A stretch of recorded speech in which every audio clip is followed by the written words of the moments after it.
Are you considering starting to thinking about having a child, and you're thinking, I need to figure out how to get my level of health up to that next level? I'm Dr. Jen Anaker with Anaker Clinics of Chiropractic, and I'd love to dive in a little bit for you, for your husband, for your wife, and really think about how do you become the best parents that you can be, so that way your child is as healthy as they can be.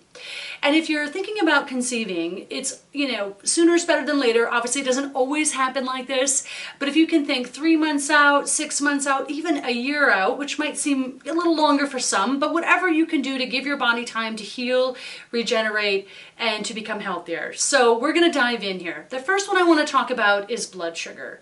Blood sugar is one of those things where we think about, eating sugary things and our insulin would increase. Well, when your insulin increases, not only for sugary things, might be carbohydrates, might be, too much caffeine, too much sugary things, and it's not just the cookie, sugar's in a lot of things. So when your body wants to increase that insulin, it also then begins to decrease the sex hormones. And so that can become an issue when you're trying to conceive.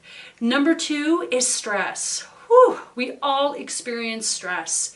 And it's not that you can't experience stress in your life, but it's that constant being on, that constant to-do list, where you never really have that downtime. And so looking at, what you do throughout the week, how can you take things off your list? How can you maybe not be accessible via email and all the social medias 24/7? Just really taking that time and being mindful of where you're spending your time, how you handle stress, and if you are handling stress, what things can you do to counterbalance that level of stress? So what happens when your body is under that level of stress? For men, it'll decrease the sperm concentration, the ability for it to have motility, and also the sperm count. And then for women who are stressed, and we're talking ongoing stressors for people, not just one instance, if you will. But for women, it can mean that your cycle becomes irregular, prevent ovulation and implantation. And so take that into consideration when you're looking at your week and how can you reduce your stress. Number 3 is moderate exercise. Getting that movement in your body is so healing, so allows your body to really function to that higher level. Even when we go back to number 1, which was blood sugars, it's going to decrease that blood sugar and that insulin level when you're getting that movement. Movement is great for you on a physical level. It's good for you on an emotional level. Even that 30 minutes a day, whether it be something that's cardio, something stretching, walking, just something that's really simple that you can do on a continuous basis, and then you can alternate different things that you might like throughout your work week.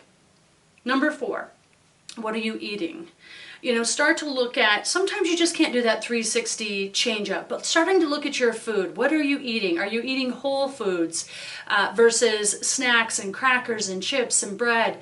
Because the more that you're eating what comes from the ground, vegetables and fruit is going to be that much greater, cleaner sources of meat. I love Dr. Claudia Onrig. She's a chiropractor, and she said this quote, and it stuck with me for years. Live out of your fridge, die out of your pantry. No, we're not all perfect, but start to revise and implement different things that you can switch out or not buy as often or not buy at all, because you know how it is. If it's in your cupboard, you're going to end up eating it. So start to take a look at things that you can start to buy more fresh and start to have less processed in your cupboards. And certainly there's a lot of things to think about food. Again, sticking with vegetables, fresh items, but also looking at healthy fats, avocado, olive oil, coconut oil.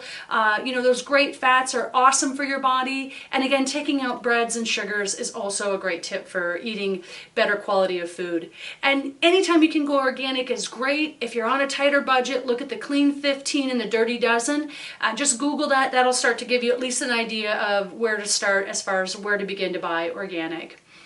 The last one, no surprise, as a chiropractor, chiropractic is this amazing thing that allows your body to get the nervous system to better control and regulate and heal and adapt, which those nerves help to lead for better hormone regulation, better communication of your body, detoxification, better healing. And so, really consider looking into chiropractic as something that you can do to increase your level of health.